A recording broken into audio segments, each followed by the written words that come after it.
world-renowned humanitarian and vegetarian Mohandas Gandhi once said, "The greatness of a nation and its moral progress can be measured by the ways animals are treated." Where did we go wrong? A couple times a day, people who claim to love animals sit down and consume the tortured carcass of an innocent being who was hideously and utterly deprived of everything that could possibly make their life worth living. Deprived of everything, grass on their skin, the sun on their skin, of ever seeing their family. How would you feel if the day of your birth, the day of your death had already been planned? If every time someone looked at you, the first thing that came to mind was a piece of your flesh to be called bacon or beef. Animals must be off the shelves and off the menus in order to ensure a truly moral and ethically upstanding society. An absolute and utter fallacy of human superiority has permeated into the minds of the people that perpetuates mutilation, castration, rape, kidnapping, and murder of innocent beings. A delusion that animals are devoid of all rights and that human treatment of them without moral consequence or significance illustrates the absolute outrageousness of Western barbarity. The question is not, can they walk like us, or can they talk like us, but can they suffer like us? They all experience in the corrosive concentration camps we call factory farms or slaughterhouses the ability to feel pain and the desire to avoid it. If our next door neighbor kept his dog or cat in half the conditions the slaughterhouse animals are kept in, we would call the police. Why is it that when one person's cruel to an animal, it's labeled as such, but when a group of people do it in the name of commerce, it's defended and even celebrated by otherwise intelligent and compassionate people? Greed and gluttony have frozen the human heart. Workers are now murderers. Flesh is commerce. Blood is money. And violence has become gratification. Convenience, taste, and tradition has caused people to disassociate with the sentient life they're consuming. Euphemisms like bacon, beef, and seafood has caused us to do something as sacred as life to nothing more than a thing, a meal or a fashion appliance, to commodify and reduce something's being entirely.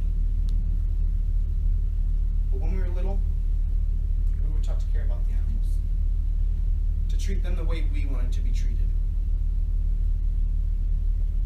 But we all wanted Wilbur to escape slaughter in Charlotte's Web, for the chickens to escape in Chicken Run, and for Nemo to find his dad in Finding Nemo.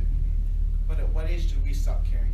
Big business has created a false illusion of itself by portraying the so-called happy cow, as if animals prance off to their murder at the slaughterhouse. What we do is in every way crude and disgusting. If what we do is so righteous and morally upstanding, why does McDonald's or Chick-fil-A advertise the cow, the mother who had its baby stolen from her at birth, the chicken who was cut up into a million pieces in front of all her kind, or the pig who had a throat slit and was hung upside down, boiled alive, enduring a lifetime of pain, suffering, torment, and torture for a 5-minute snack, a mere moment of palate pleasure? Ironically, vicious terms like humane slaughter, as if murder can ever be humane, and cage-free has caused people to participate in the lifetime subjugation and domination of innocent beings. You have to put yourself in the animal's position. And yet, perhaps the most absurd excuse is that God, the creator of all that is righteous and just, loving and kind, condones the evils that occur in slaughterhouses. As if God gave us the architectural plans to construct a slaughterhouse in order to murder, torture, castrate, rape, and destroy the lives of his innocent beings. His babies has got to be by far one of the most repugnant and atrocious of notions in human history. The simple idea that humans are the pinnacle of creation has perpetuated nothing but bigotry and discrimination. The idea alone that some life matters more than others is the root of all that is wrong in the world. Is it so absurd to propose animals don't deserve a knife at the throat every second of the day? This shouldn't even be a question, and if slaughterhouses had glass walls, it wouldn't be. Animals need to be off the shelves and off the menus.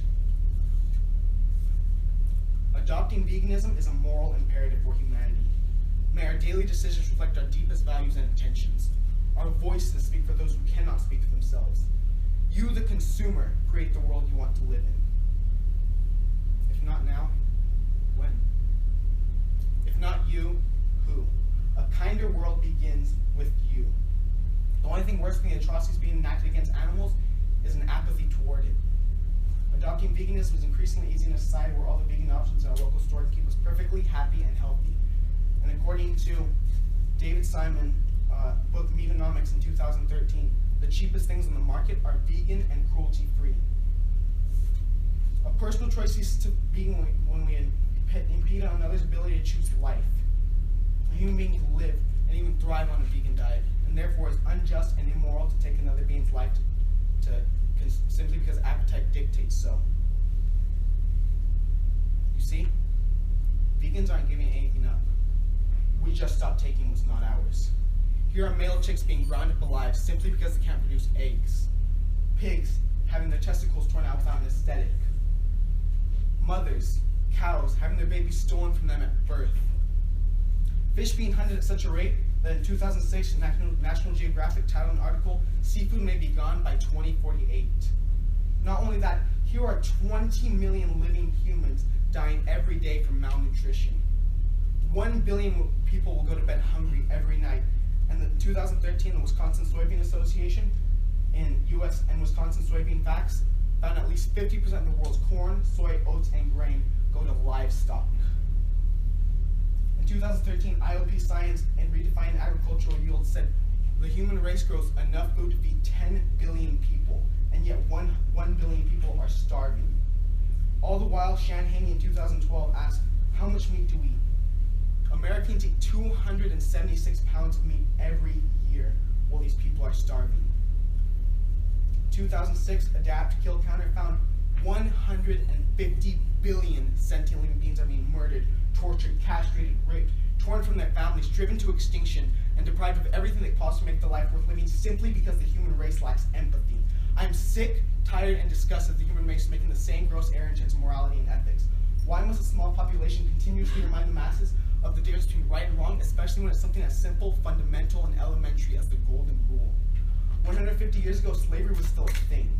90 years ago, we denied women's suffrage. And only 60 years ago, segregation was alive and well. But racism, sexism, anti-Semitism, and all other isms have one root of hatred.